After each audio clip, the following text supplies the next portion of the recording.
Hi, everyone, and welcome to another issue of the People's Health Dispatch. Today, we are here with Priti Patnaik from the Geneva Health Files, and we are going to talk about a recent meeting by the World Trade Organization that took place in Geneva in the week of February 21st. And we are also going to look a bit back on what has been going on in the field of the TRIPS waiver proposal in different international fora. And what we should expect to see happening there until summer. So hi, Priti. Welcome again to the People's Health Dispatch, and thank you so much for joining us again. Thank you. Thank you so much for the invite. So to kick the interview off, so as I mentioned already, we just saw another meeting by the WTO conclude in Geneva. And this was not so long after the Geneva Health Files published a story on a small number of countries, namely India, South Africa, the US, and the EU, meeting in a small meeting in such a group of 4 WTO members and discussing the TRIPS waiver and unlimited application of the TRIPS waiver. So could you tell us a bit more about the work of this group? I think, the origins of this small group actually go back to December 2021, when the WTO Ministerial Conference, the 12th Ministerial Conference that was scheduled to happen in early December, got suddenly postponed because of fears of Omicron, and it impeded the conference. Following that, India had suggested that WTO members should meet virtually for a meeting that will solely address TRIPS waiver. And that did not happen, but instead the Director General of the WTO, Ngozi Okonjo-Iweala, has led these discussions from that period, getting together these 4 key members to see whether progress can be made. And these have basically been high-level discussions at the minister and the ambassador level. And they have had a couple of these discussions through December and January. So these small group meetings have continued technically under WTO processes. It is not uncommon for smaller groups of countries to come together and discuss difficult political issues. And then, at some point, they take back the discussions to the wider membership. So this is the context of the small group discussions. The assumption is that if you are able to achieve some kind of a breakthrough among these 4 key members, then you will be able to actually arrive at a consensus within a wider group of members. And as you are aware, that India and South Africa were the original proponents of the TRIPS waiver proposal, and they have about more than 60 other co-sponsors, while the US supports the waiver on vaccines in principle. The EU has had more reservations on the original waiver proposal. So essentially, these are the key members on either sides, if you can say that. And that's why it's important to get these, it has been important to get these 4 members together. Okay, and can you tell us a bit more how the work of the small group influenced the overall agenda of the WTO, or perhaps about the reactions of other countries to the existence of such a group? As you will recall, the TRIPS proposal was first introduced in October 2020, but then we know that the discussions at the multilateral level have been very difficult. So I think at some point they decided that they will try to take this tack and have fewer number of members discuss this and see how far they can go in achieving a breakthrough. So this has not been taken very well by other members, notably the UK and Switzerland, for example, who have been very sort of critical in their assessment of the small group process. And we are told this week that other countries, including Russia and China, and even Indonesia, for example, have voiced some varying degrees of concern on the fact that discussions should now be expanded beyond these 4 members. And to be honest, I think these are very difficult discussions, and if Switzerland, for instance, has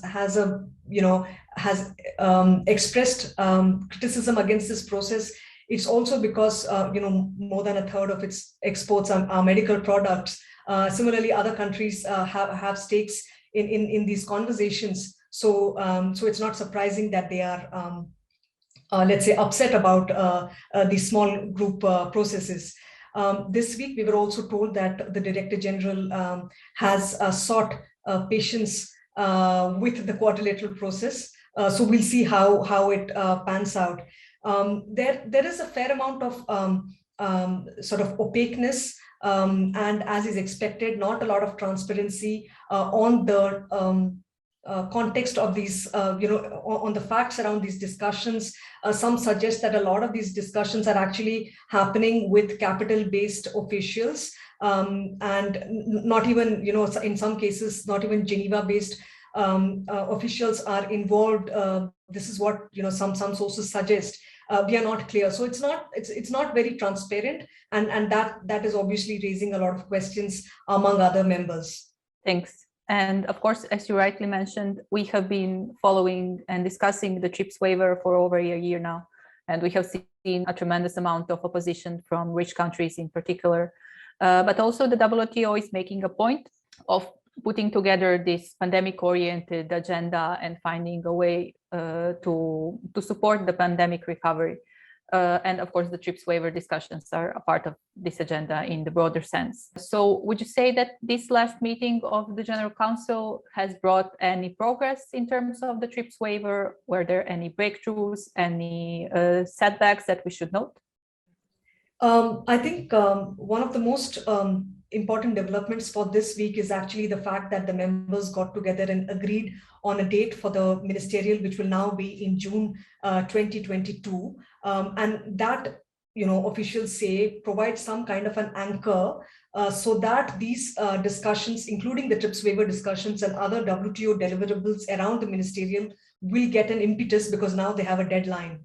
And we'll see how that actually, whether that actually works. And the DG has also reportedly said that particularly the TRIPS waiver discussions should not, they should not wait to resolve it up until June, and this is something that they should, try and crack it well before. But as we reported, it's not clear whether there is any pronounced urgency on either sides, as it were, to resolve this quickly. They might have their own reasons. So I think there has not been, as far as the TRIPS waiver discussions are concerned, no major breakthroughs this week. We did have a TRIPS Council meeting, of course, but that essentially, also they submitted a draft oral report at the General Council meeting saying that discussions are continuing, and the processes is very much within the aegis of the TRIPS Council discussions. So nothing much to report on as far as this particular week is concerned, other than the fact that they agreed on a date, and that might in some way contribute to hastening of the process. And what do you think we should expect to see happening until June? So of course, it's not only about the TRIPS waiver, but other things might come up in the WTO agenda. And so basically, what do you expect that the members of the WTO will be doing until the ministerial meets? I do believe that the discussions are actually now entering a fairly crucial phase. And as you know, that there have been some proposals to limit the scope of the implementation of the TRIPS waiver, potentially to include some big generic markets such as India and China, or proposals such as to restrict the implementation of the waiver to African countries, for example. So all of these discussions are continue to be considered among the members. So between now and June, we do expect that there will be some kind of a breakthrough or a consensus. We do not know finally what kind of an outcome the 4 members will agree on. Be that as it may, at some point it will be taken back into the wider membership, and I'm sure we are told that other members will have their inputs. After all, it's an extremely important and highly political decision to temporarily suspend and waive obligations of a WTO agreement. So members will have their views, and they would want to carefully construct this, we've been told. And also, I think what's important to note that the waiver discussions cannot be looked at in isolation.